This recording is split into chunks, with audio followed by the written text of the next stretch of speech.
All of you, I am sure, are watching developments in the country very, very closely, particularly the evolving political developments. One thing is becoming clear. Nigerians are now getting fed up with government and the people who represent them in government. And you can see that in their reactions on social media and where passions and emotions are headed.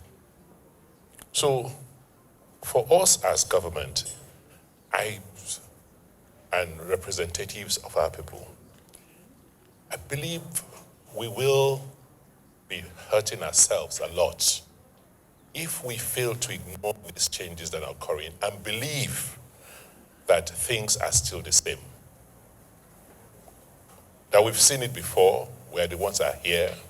Government is for government and the people in government. We will all be shocked as we begin to see. I think democracy is maturing, and people are now beginning to realize that they demand a lot more from the people in government and the people who have responsibility to manage their resources, their collective resources. And thanks God to technology, thank God to what's happening in the rest of the world, they are going to demand. People are going to go out and vote their interests. Nobody, let's not kid ourselves.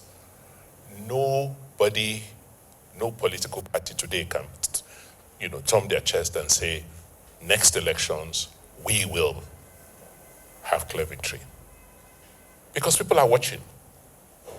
The only reason why people will leave their homes to come and vote is because there's a reason for them to. It's either they are voting against something or they are voting for something. If they have not benefited, they are not likely to come out there to even show interest. So we're shifting from that worldview where it was all about talk, about hype, about creating a myth, and then try to go and justify it in the polls by doing all sorts of magical things. It is not possible again. From people who ask, what have you done for us lately? That what you promised us, you did not deliver. Our road has not been done.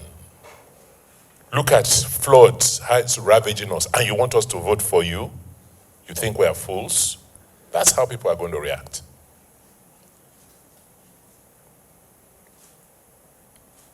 And nobody will be spared. So the politician gets kicked out of office if they feel that he hasn't performed.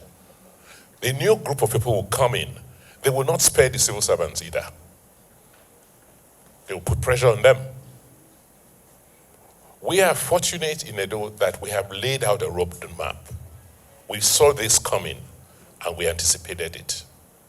But the challenge we're having is we're having a lag effect. Many people still don't believe and are not pulling their weight as they should. They still think that we have time, that things will happen the way they've always done.